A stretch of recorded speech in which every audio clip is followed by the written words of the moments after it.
Jadi sebagai salah satu industri yang menunjang ekosistem digital ini, kami tentunya juga sadar bahwa kenyamanan dari pengguna itu sangatlah penting. Kalau nggak nyaman nggak dipakai, terus gimana nggak jadi dong adopsi digitalnya.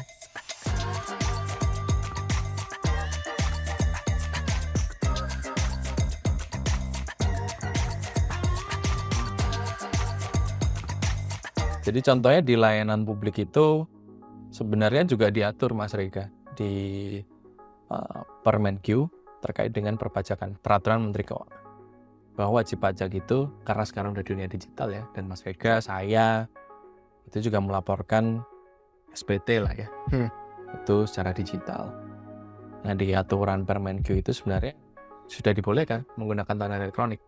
Artinya layanan publik ini kalau nanti dieksplor lebih lanjut akan banyak sekali use case yang mungkin membutuhkan tanda tangan elektronik. Karena pastinya kalau saya mikirnya ya, negara ini ingin memastikan nih yang melaporkan sesuai atau enggak. Nanti kalau kita berbicara UPDP, yang memberikan persetujuan ini benar nggak warga negaranya adalah si X, identitasnya benar nggak?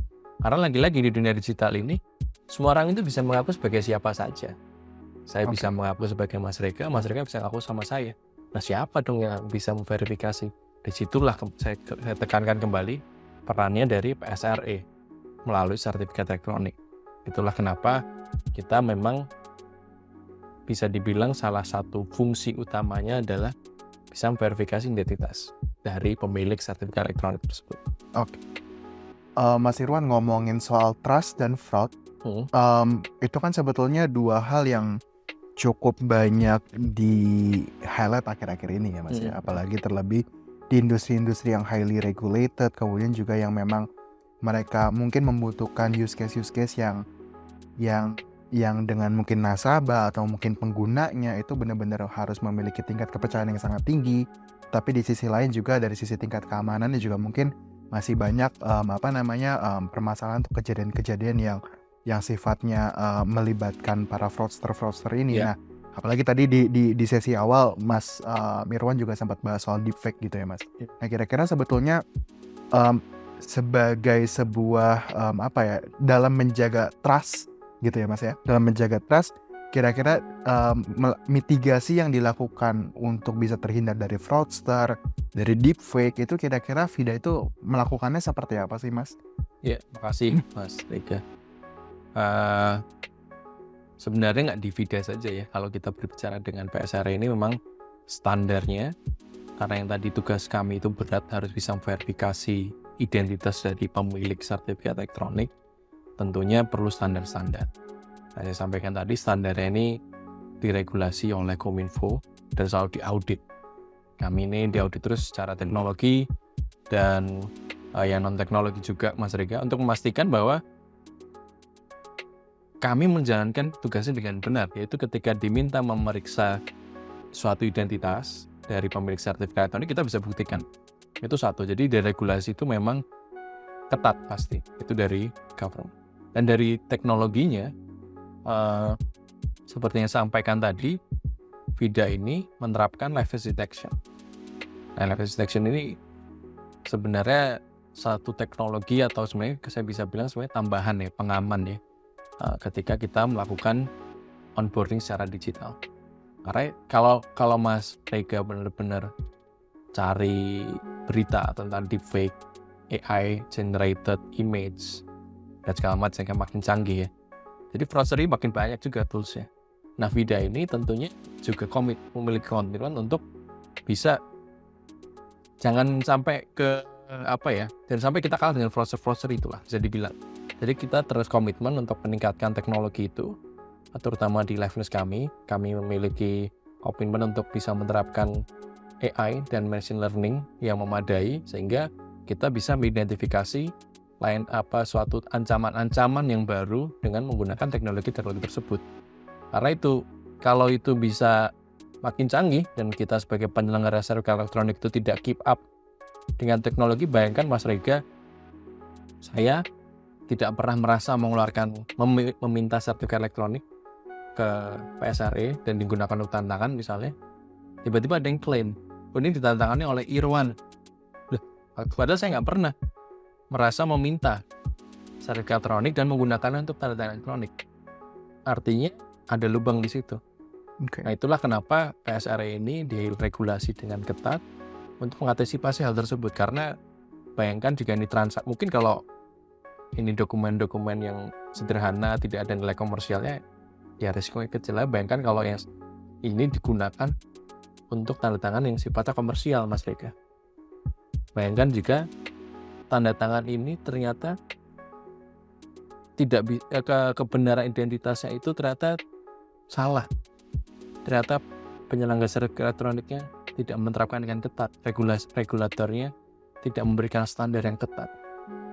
Sama saja, karena ujungnya sama saja. Jadi buat apa ada PSRE dan tanda elektronik? Itulah kenapa salah satu tujuan dari adanya tanda tangan elektronik ini, sertifikat elektronik dan adanya PSRE ini tentunya untuk mengurangi kejadian fraud, khususnya dalam hal misalnya kalau konteksnya tanda tangan pemalsuan. Pemalsuan tanda tangan artinya pemalsuan identitas dari pemilik tanda tangannya. Nah, itulah yang dari PSRE dan regulator tentunya memiliki komitmen, dan karena ini juga diamanatkan undang-undang, kami juga harus mengikuti hal tersebut. Karena ini jadi amanah ya, kita jadi amanah untuk memverifikasi identitas dari suatu pemilik sertifikat elektronik. Oke. Mas, ngomongin soal komitmen kan tentu diperlukan adanya kolaborasi ya Mas ya. Terlebih nggak mungkin cuma VIDA sendiri yang bisa berjalan, nggak mungkin industri sendiri yang berjalan, nggak mungkin juga regulator sendiri yang berjalan. Pasti kan tentu ada kayak semacam kolaborasi pentahelix antara ketiga stakeholder ini. Nah, kira-kira sebetulnya kolaborasi yang dilakukan VIDA dengan regulator, dengan industri itu seperti apa sih Mas, dan apa yang menjadi harapan ke depannya juga Mas? Ya, masih Mas Rega. Jadi ini juga menarik ya, karena saya yakin topik ini topik, intinya menurut saya topik yang berhubungan dengan keamanan itu dan risiko, biasanya kita take it for granted. Kalau nggak kejadian apa-apa, ya sudahlah. Ya. Nah, menurut saya yang paling pertama adalah dari industri, tentunya dari regulator, adalah kita membangun kulturnya dulu Mas Rega, bahwa kita ini harus care dengan identitas kita, care dengan tanda tangan kita. Karena kalau enggak sama saja, kita punya teknologi secanggih apapun, tapi kita bisa dibilang ceroboh. Saya sampaikan tadi, teknologi nggak 100% bisa melindungi semua hal. Misalnya katakanlah tadi Mas Rega, kalau kulturnya nggak ada lah. Saya punya tanda elektronik, saya sudah diverifikasi semuanya, tapi saya kasih PIN-nya saya ke orang lain. Sama saja, karena kita nggak ada kultur itu. Jadi yang pertama harus dikolaborasikan tentunya adalah membangun kultur itu dengan industri, bahwa keamanan itu penting untuk selalu diterapkan dalam berinteraksi digital. Karena apa? Dengan keamanan itu kita bisa membangun kepercayaan digital trust. Tanpa adanya dua hal tersebut, ya ini kita berbicara mungkin kita masih, yang saya sampaikan tadi, masih take it for granted, masih ancaman siber sedikit zaman saya. Kalau nanti sudah masif, sudah kebentuk semua orang baru pada pakai.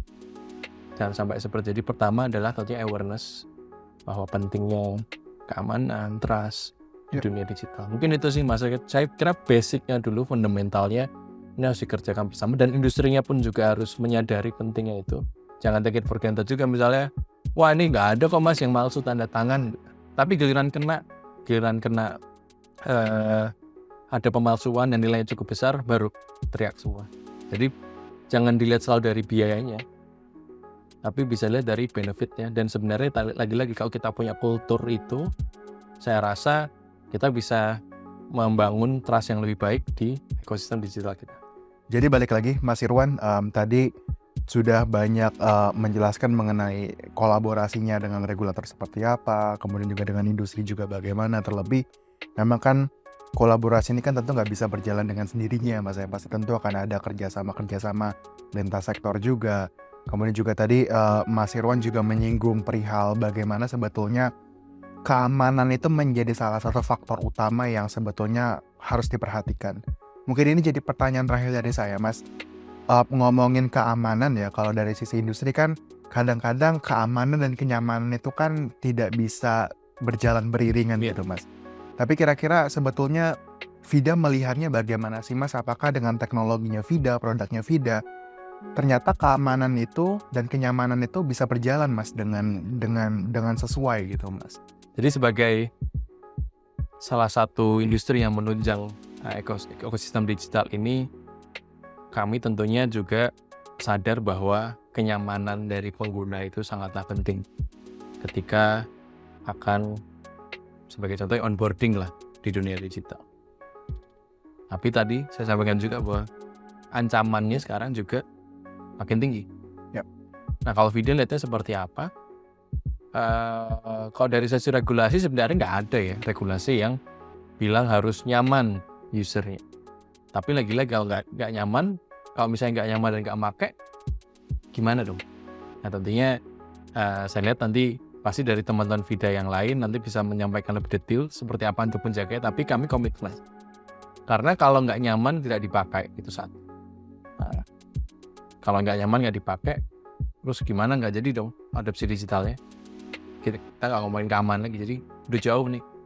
Jadi VIDA ini tetap komitmen untuk tetap menjaga kenyamanan dari user, agar user itu tetap secara mudah melakukan onboarding. Misalnya saya sampaikan tadi, untuk mendapatkan sertifikat elektronik itu, VIDA menurut saya sudah berusaha dengan maksimal ya untuk memudahkan onboarding dari penggunanya secara remote, cepat.